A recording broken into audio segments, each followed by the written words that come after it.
Hello friends, today topic is love. Love ಅಲ್ಲಿ two types, true love and fake love. First ಮಾತಾಡೋದು true love ಬಗ್ಗೆ. True love ಅಲ್ಲಿ caring, understanding, respect, loyal important. Next point, ಎಷ್ಟೇ ಜಗಳ ಬಂದರೂ ಇಬ್ಬರಲ್ಲೊಬ್ರು ಅರ್ಥ ಮಾಡ್ಕೊಂಡು ಸಾರಿ ಹೇಳ್ಕೊಂಡು ಬಾಂಡಿಂಗ್ ಮುಂದೆ ನಡೆಸ್ಬೇಕು. ನೆಕ್ಸ್ಟ್ ಪಾಯಿಂಟ್, ರಿಚಾಗಿ ಹ್ಯಾಪಿ ಆಗುವಾಗ ಹೆಂಗೆ ಬಾಂಡಿಂಗ್ ಇರುತ್ತೆ ಅದೇ ಥರ ಕಷ್ಟ ಅಂತ ಬಂದರೆ ಕೂಡ ಜೊತೆಗೆ ಇರಬೇಕು. ನೆಕ್ಸ್ಟ್ ಪಾಯಿಂಟ್, ಒಬ್ರಿದ್ದಾಗ ಇನ್ನೊಬ್ರ ಜೊತೆ ಟೆಸ್ಟ್ ಮಾಡೋದು, ಮಾತಾಡೋದು, ನೋಡೋದು ಆ ಥರ ಎಲ್ಲ ಮಾಡಬಾರ್ದು. ಲಾಯಲ್ ಆಗಿ ಇರಬೇಕು.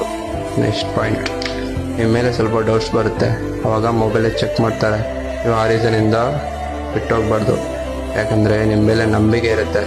ಎಲ್ಲಿ ಕಲ್ಕೊಂಡು ಹೋಗ್ತೀನಿ ಅಂತ ಜಾಸ್ತಿ ಭಯ ಇರುತ್ತೆ, ಅದಕ್ಕೋಸ್ಕರ ಡೌಟ್ ಬರುತ್ತೆ. ನೆಕ್ಸ್ಟ್ ಪಾಯಿಂಟ್, ಎಷ್ಟು ಇಯರ್ಸಿಂದ ಲವ್ ಮಾಡಿರ್ತಾರೆ, ಆದರೆ ನೀನೇನೋ ಒಂದು ರೀಸನ್ ಹೇಳ್ಕೊಂಡು ಬಿಟ್ಟೋಗ್ಬಾರ್ದು. ಮ್ಯಾರೇಜ್ ಇಷ್ಟಕ್ಕೆ ಬಂದ್ರೆ ಮನೆಯಲ್ಲಿ ಒಪ್ಪಿಸಿ, ಅದೆಷ್ಟೇ ಕಷ್ಟ ಆದರೂ ಒಪ್ಪಿಸ್ಕೊಂಡು ಮ್ಯಾರೇಜ್ ಮಾಡ್ಕೊಳ್ಳಿ, ಹ್ಯಾಪಿಯಾಗಿರಿ. Next point, fake love. Fake ಲವಲ್ಲಿ ಸೇಮ್ ಟ್ರೂ ಲವ್ ಥರನೇ ಇರುತ್ತೆ, ಸ್ವಲ್ಪ ಅಷ್ಟೇ. ನೆಕ್ಸ್ಟ್ ಪಾಯಿಂಟ್, ಹ್ಯಾಪಿ ಆಗಿರುವಾಗ ಎಂಜಾಯ್ ಮಾಡ್ಕೊಂಡಿರ್ತಾರೆ, ಅದೇ ಕಷ್ಟ ಅಂತ ವಿಷಯ ಬಂತ ಬಿಟ್ಟೋಗ್ತಾರೆ.